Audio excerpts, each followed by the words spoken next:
ओम नमः शिवाय, जय महाकाल। बहुत सारे ऐसे कमेंट आते हैं, भैया हमारे घर में लोग शराब पीते हैं, सिगरेट पीते हैं, जुआ खेलते हैं, नशा करते हैं, इसको छुड़ाने का कोई उपाय बताइए। तो पूज्य गुरु जी की कथा से ही सुन के आपको समझाने की कोशिश कर रहा हूँ। बस आपको 7 दाने खिलाने हैं, कैसे खिलाने हैं, कब खिलाने हैं, पूरी बात बताऊँगा। जो भी वो इंसान नशा करता है वो छोड़ देगा, लेकिन सबसे पहले आप लाइक कर दो।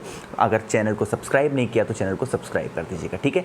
देखो स्क्रीन पर क्या दिख रहा है, ये है बेल का पेड़। आपको कहाँ जाना है? आपको जाना है बेल पेड़ के नीचे, ठीक है।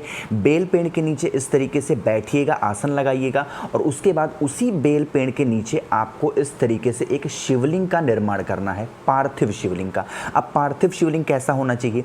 पार्थिव शिवलिंग पीला निर्माण करना है। देखो जिस तरीके से मैंने यहाँ पर कुछ चुटकी यहाँ पर आपको देखो मैंने पीला चंदन लगा दिया ना, इसी तरीके से आप क्या करेंगे, मिट्टी से आप इस तरीके से पार्थिव शिवलिंग का निर्माण करेंगे बेल पेड़ के नीचे, और उस शिवलिंग को अच्छे तरीके से आप क्या कर देंगे, पीले चंदन से पीला कर देंगे, जिससे हमारा जो शिवलिंग होगा कैसा बन जाएगा, वो पीला शिवलिंग हो जाएगा। बात आ रही क्या समझ में? आगे बढ़ें। उसके बाद क्या करिएगा, उस शिवलिंग की पूजन अर्चना करिएगा। बेलपत्र चढ़ाइएगा, दूध चढ़ाइएगा, दही चढ़ाइएगा, फूल चढ़ाइएगा, शमी पत्र चढ़ाइएगा, जो भी आपको चढ़ाना हो, शहद चढ़ाइएगा, जो भी आपको चढ़ाना हो चढ़ाइएगा। और साथ ही साथ आपको कोई अनाज भी चढ़ाना है। अब आप कहेंगे भैया अनाज में क्या? तो अनाज में आप चाहें तो आप गेहूं चढ़ा सकते हैं, आप चाहें तो आप ज्वार चढ़ा सकते हैं, या फिर जो भी चीज़ें अनाज में आती हों आप चढ़ा सकते हैं। मैं मान रहा हूं कि चलिए आपने गेहूं चढ़ा दिया, मैं एक उदाहरण पे ले रहा हूं, बाकी आपकी जो भी मर्जी हो चढ़ाना। क्या करिएगा,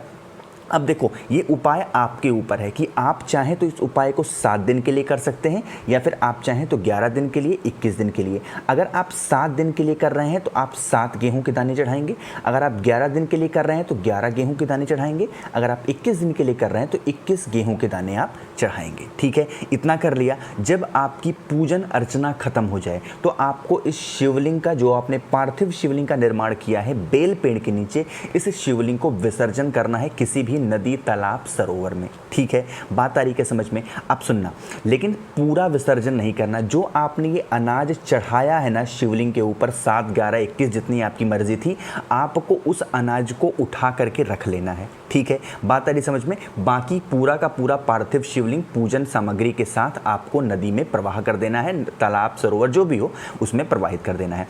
अब सुनना, इस उपाय को करना कैसे है। आपके घर में बहुत सारे ऐसे होंगे जो इस तरीके का नशा करते हैं, शराब, सिगरेट, इस तरीके का नशा करते हैं। तो जो आपने अनाज के दाने उठाए हैं उनको आपको खिलाना है। अगर आपने 7 दाने गेहूं के उठाए हैं तो आपको 7 दिन तक खिलाना है। 11 उठाए हैं तो आपको 11 दिन तक खिलाना है।